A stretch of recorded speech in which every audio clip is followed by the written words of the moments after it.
Hello friends, இன்றைக்கி சரி அடிக்கா சில நல்லா நடந்துச்சுன்னு ஷார்ட்டாக ரிவ்யூ பார்க்கலாம். முத்து வந்து அண்ணாமலை சார்ட்ட, அப்பா இனிமேல் இந்த ரூம் கட்டுற விஷயத்தை பற்றி யாரும் பேச வேணாம், என்கிட்ட எப்போ காசு வருதோ அப்போ நானே கட்டிக்கிறேன், அந்த ரூமை வந்து மனோஜ் எடுத்துக்கிட்டோம், இந்த ரூமை ரவி எடுத்துக்கிட்டோம், நாங்கள் இருக்கிற இடத்துல அங்கே படுத்துக்கிறோம் அப்படின்னு சொல்லிட்டு முத்து சொல்கிறாரு. இப்போ தான் உங்களுக்கு இந்த ஞானோதயம் வந்துச்சா சொல்லிட்டு விஜயா கேட்குறாங்க. அப்புறம் வந்து அப்போ இனிமேல் செலவுக்கெலாம் காசு கொடுக்க தேவையில்லை அப்படி சொல்லி மனோஜ் சொல்கிறாரு. ஏன்டா அறிவில்லை உனக்கு, அதுக்குன்னு வீட்டு செலவு கூட காசு கொடுக்காம இருப்பியா, நீ இருந்தாலும் இருப்ப அப்படின்னு சொல்லிட்டு மனோஜை வந்து முத்து திட்டுறாரு. அடுத்து மீனாவும் சொல்கிறாங்க, ஆமாம் மாமா அவர் சொல்கிறது கரெக்டு தான், நாங்களே ரூம் கட்டிக்கிறோம் அப்படின்னு சொல்லிட்டு, என்னது முன்னாடி ஏதோ சபதம் போட்டிங்களே நகை எல்லாம் எங்கள் வீட்டுக்கார் வாங்கி கொடுப்பாரு, நான் அந்த மாதிரி எதுவும் சபதம் போட்டுறாதீங்கன்னு ரோஹினி சொல்கிறாங்க. மீனா கொன்னே கோவம் வந்துடுது.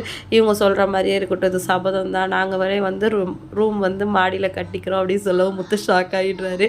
மீனா நீ சும்மா இருந்த மீனா அப்படின்னு சொல்லிட்டு, நீங்கள் சும்மா இருங்க, என் வீட்டுக்காரர் ரூம் கட்டுவார் அப்படின்னு சொல்லிட்டு மீனா வந்து சபதம் போடுறாங்க. அடுத்து வந்து கிச்சனில் இருக்கிற மீனா போய் முத்து திட்டுறாரு, உனக்கு அறிவில்லையா, ஏதாவது ஒன்றா என்கிட்ட சொல்லிட்டு செய்ய மாட்டியா, நீ பாட்டுக்கு போய் நானே ரூம் கட்டுறேன்னு சொல்லிட்டு சபதம் போடுறேன், இப்போ காசுக்கு எங்கே போகிறது அப்படின்னு சொல்லிட்டு முத்து கேட்குறாரு. பின்ன நம்ம இப்படி எதுவும் சொல்லலைன்னா மாமா யார்கிட்டயாவது போய் கடன் வாங்கணும்னு நிற்பார், இது தேவையா சொல்லிட்டு மீனா கேட்குறாங்க. அதுவும் கரெக்டு தான், சரி பார்க்கலாம் அப்படின்னு சொல்லிட்டு முத்து சொல்கிறாரு. நமக்கு காசு வேணும்னா நம்ம இன்னொரு கார் வாங்கணும் அப்படின்னு சொல்லிட்டு மீனா சொல்கிறாங்க. எதுக்கு அப்படின்னு சொல்லிட்டு முத்து கேட்குறாரு. இல்லை டிரைவர் போட்டு ஓட்டலாம், அதுக்கு வாடகை கிடைக்கும்ல அப்படின்னு சொல்லவும், அதுவும் நல்ல ஐடியா தான், ஆல்ரெடி வாங்கின காருக்கே டியூ கட்டிகிட்ருக்கோம், இதுக்கு என்ன பண்ணுறது சொல்லிட்டு முத்து கேட்குறாரு. நம்ம வந்து என் நகை எல்லாம் அத்தைக்கிட்ட இருக்குல்ல, அது வாங்கி வேணால் அடமானம் வைக்கலாம் அப்படின்னு சொல்கிறாங்க. அதெல்லாம் ஒன்றும் தேவையில்லை, நம்ம பார்த்துக்கலாம், அப்புறம் வந்து நம்ம கொடுத்துட்டு வாங்குகிறோம் அப்படின்னு சொல்லிட்டு அதுக்கும் பேசுவாங்கன்னு சொல்லிட்டு முத்து சொல்கிறாரு.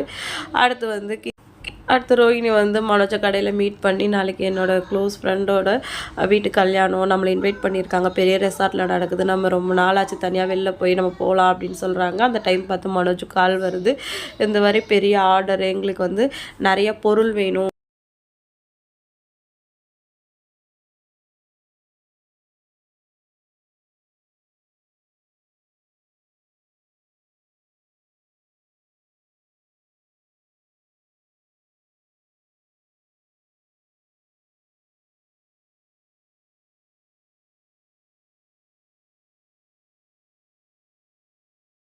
மேலே எடுத்துகிட்டு போகிறாங்க. அதை பார்த்துட்டு விஜயா போய் பாரு கண்டல் பண்ணுறாங்க.